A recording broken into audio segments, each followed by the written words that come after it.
భర్త ఆత్మహత్యకు పాల్పడి తనను ఒంటరిదాన్ని అన్న కనికరం లేకుండా తమ అత్తమామలు ఇంటి నుండి గెంటి వేస్తున్నారని బాధితురాలు దున్నపోతుల వసంత మీడియా ముందు ఏకరువు పెట్టింది. నగరంలోని ప్రసేభవన్లో జరిగిన మీడియా సమావేశంలో మాట్లాడారు. తమది శంకరపట్నం మండలం మెట్పల్లి గ్రామానికి చెందిన తాను గత 4 సంవత్సరాల క్రితం కరీంనగర్లోని భవానీనగర్కు చెందిన వినోద్తో వివాహం, కట్న కానుకలతో వివాహమయ్యింది. భర్త వినోద్ ఏమి పనిచేయడం లేదని, వినోద్ తల్లిదండ్రులు వేధింపులు పెట్టారని, అది భరించలేక తాను ఆత్మహత్యకు పాల్పడ్డానని వసంత చెప్పారు. అప్పటి నుండి తనను అత్తమామలు ఇంటికి రానివ్వడం లేదని, బలవంతంగా వెళ్లిన తనను ఇంట్లో నుండి గెంటి వేస్తున్నారని బాధితురాలు వసంత ఆవేదన వ్యక్తం చేశారు. తాను పెళ్లి సమయంలో 4 తులాల బంగారం, 5 లక్షల రూపాయల కట్నం ఇచ్చారని, తమ పెళ్లి చేశారని వసంత చెప్పారు. తమ కొడుకు చనిపోయిండు, తమ ఇంట్లో నువ్వెందుకంటూ తమ అత్తమామలు తనను బెదిరిస్తున్నారని, రాచి రంపాన పెడుతున్నారని వసంత ఆవేదన వ్యక్తం చేశారు.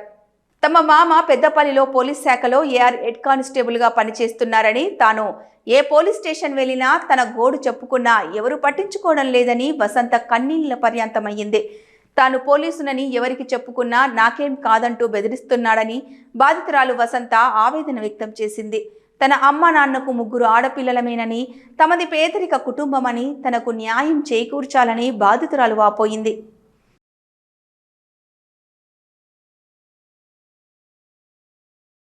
నాకు 4 సంవత్సరాల క్రితం వినోద్ కుమార్ అనే వ్యక్తితోటి పెళ్లి జరిగింది. మా భర్త ఏం పని చేస్తలేడు, నేను కూడా ఏం పని చేయనని మా అత్తమామ ఇంట్లో బాగా టార్చర్ చేసారు. టార్చర్ చేస్తే నా భర్త నేను మా సొంత ఊరికి వెళ్ళినాం. అక్కడ పొలం ఉంది, వ్యవసాయం చేసుకోవాలని మా అత్తమామ పంపితే అక్కడికి వెళ్ళినాం.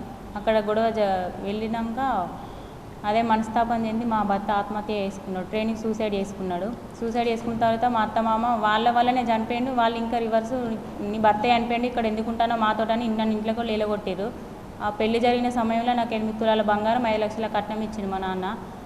నాకు ఇవ్వమంటే నేను అన్ని స్టేషన్లలో తిరిగినా, ఏసీపీ దగ్గరికి వెళ్ళినా, 1 టౌన్కి వెళ్ళినా, 2 టౌన్కి వెళ్ళినా, సఖీ సెంటర్కి వెళ్ళినా, ఎక్కడ జరిగినా కూడా నాకు న్యాయం జరుగుతలేదు. ఆయన department AR head constable Dunnapotula Rajaiah మా మామయ్య. ఎక్కడికి వెళ్ళినా ఏం చేయలేవు, నీ డిపార్ట్మెంట్ ఉన్నాను నన్నే బెదిరిస్తాడు. నేను లాస్ట్కి వచ్చి నా భర్త పేరుతో నేనే ఇంట్లో ఉంటా అంటే అట్లా కూడా నన్ను ఇంట్లోకి రాణిస్తలేడు.